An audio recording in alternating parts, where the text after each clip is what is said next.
disciplinaire. Merci beaucoup, Cathy. Merci à tous les intervenants pour les belles présentations. Comme Cathy vient de le dire, on n'a pas beaucoup de temps pour répondre à toutes les questions, mais je signale que toutes les questions seront répondues par les collègues vont prendre le temps pour les envoyer. Lorsqu'on va partager les liens dans l'ensemble, vous aurez accès à toutes les réponses. Néanmoins, on va profiter pour répondre ou poser des questions à deux ou trois questions. Alors, la première question va s'adresser à l'OMS, à Adriana ou à Gabriela. Vous avez insisté plus sur trois types de saturomètres, au doigt, portable et des tables. La question est de Ferron. Il veut savoir pourquoi vous n'avez pas abordé la question par rapport au saturomètre connecté au moniteur de surveillance multiparamétrique.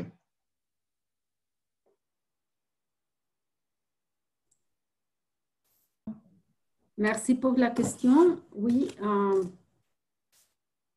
la publication originale, c'était seulement des oxymètres. Alors, on a fait la description de les trois, mais toute la liste de dispositifs prioritaires pour le COVID a aussi les moniteurs multiparamètres qui a la saturation d'oxygène aussi. Alors, peut-être on va réassurer que tous ces moniteurs devront être disponibles dans les soins de santé. Non? Chacun a son lieu, mais oui, on pourrait faire une acclaration à ça. Oui, totalement d'accord. Merci beaucoup. Merci beaucoup. Une question au Dr Neil. De la part de Barbara. Elle veut savoir, est-ce que l'oxymètre est-il le seul moyen fiable pour nous renseigner sur l'hypoxie?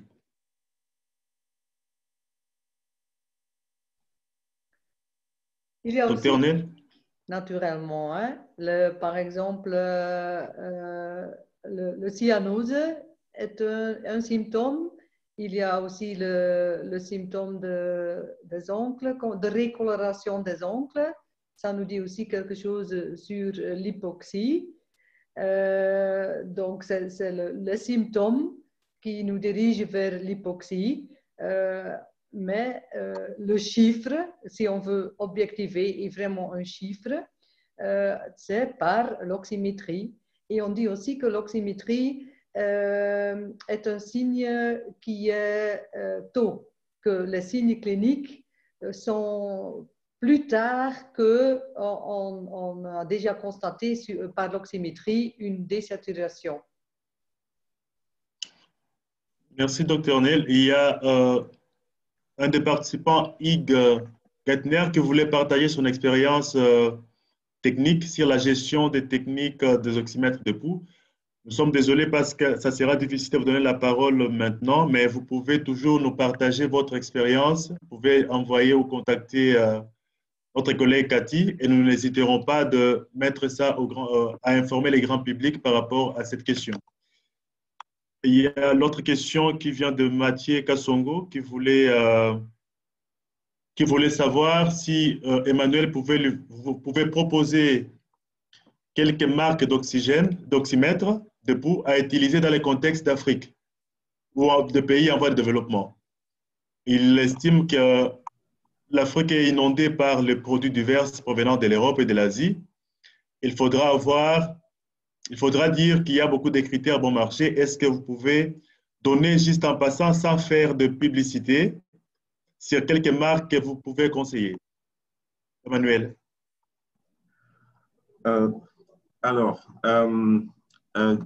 Ici en Haïti, bon, je vais dire ce que notre pratique ici en Haïti, ce que nous utilisons dans notre pratique ici en Haïti.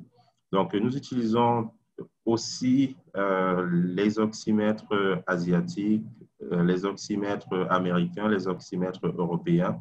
Donc, ce que nous faisons, c'est de nous rassurer simplement des quelques critères, entre guillemets, rassurants dont nous avons parlé dans la présentation. Donc, que le saturomètre nous donne l'indice de perfusion, ou tout au moins que le saturomètre nous donne la courbe plétismographique, que le saturomètre soit marqué, donc soit FDA pour ceux des États-Unis ou CE pour ceux de la Communauté européenne, ou tout au moins qu'il respecte les autres normes, qui sont les normes chinoises, japonaises, etc.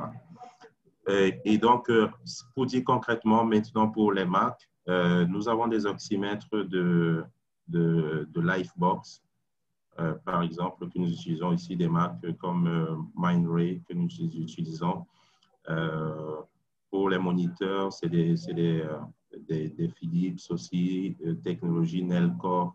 Donc, plus que les marques, c'est vraiment plus les critères de choix qui ont été cités et se référer à la justesse communiquée par le fabricant. C'est plutôt sur ça qu'il faudrait s'axer, plus que sur le nom de la marque spécifiquement. Merci. Sinon, Merci, peut-être, je pourrais donner plus d'autres merci, merci Emmanuel. Vous allez compléter peut-être dans le mail qu'on aura partagé avec les participants. Les restes des questions seront répondues et vous allez les trouver sur les sites dès que possible. Compte tenu du temps, je vais remettre la parole à Cathy pour terminer. Merci. Merci Augustin, merci à tous, à tous les intervenants pour les réponses aux questions. Alors notre webinaire s'achève, mais aussi notre cycle de webinaires, puisque ce 5e webinaire marquait la fin de ce cycle. Nous espérons que les thèmes qui ont été abordés au cours des 2 derniers mois, puisque ça a duré 2 mois, on a étalé ça sur 2 mois, et tous les échanges vous ont été très utiles. Alors, je remercie vraiment l'ensemble des intervenants d'aujourd'hui et les intervenants des sessions précédentes pour la qualité de leur présentation. Les questions, en fait, auxquelles nous n'avons pas eu le temps de répondre aujourd'hui, comme l'a dit Augustin, leur seront transmises et donneront lieu à un document de synthèse qui vous sera envoyé à tous dans les prochaines semaines. Et vous pourrez aussi retrouver l'enregistrement de ce webinaire en ligne sur les chaînes YouTube de l'IFMBE et du MATEM, et avec aussi l'ensemble des PowerPoint des présentations de nos intervenants. Alors, je souhaite aussi remercier tous nos partenaires, grâce à qui ce projet a été un véritable succès, une réussite. Et je remercie tout particulièrement Caliroy, Tom et Louis de l'IFMBE pour leur soutien logistique et en communication. Je remercie aussi ma chère collègue Gabrielle pour le travail de coordination. Kathleen et Marjorie de Médecins sans vacances pour leur support sur le chat questions-réponses et bien sûr mon collègue Augustin de MSV. Voilà, donc un grand merci à toutes et tous pour votre participation, votre assiduité, parce que certains sont venus ont participé à chacun des webinaires, et à très bientôt, je l'espère, pour d'autres webinaires ou d'autres échanges fructueux en ligne. Merci beaucoup. Au revoir à tous. Au revoir. Au revoir. Merci. Merci, au revoir.